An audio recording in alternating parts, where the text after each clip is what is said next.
কামাখ্যাতে তো মোষ বলিরও আমরা একটা গল্প শুনেছি। মহিষ বলি হয় আমাদের দুর্গা পুজোর সময় নবমী তিথিতে বলি হয়। এটা হচ্ছে বছর একবারই বলি হবে।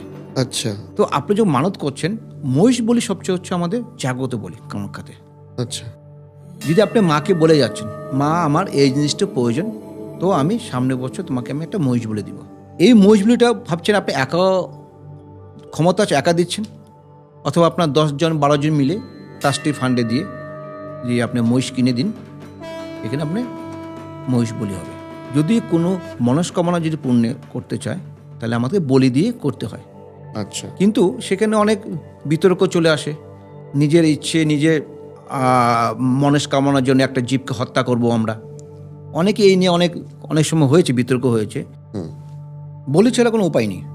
যেহেতু আপনাকে বিতর্ক আসুক যাই বলুক, বলি আপনাকে চাবে, মা চাবে,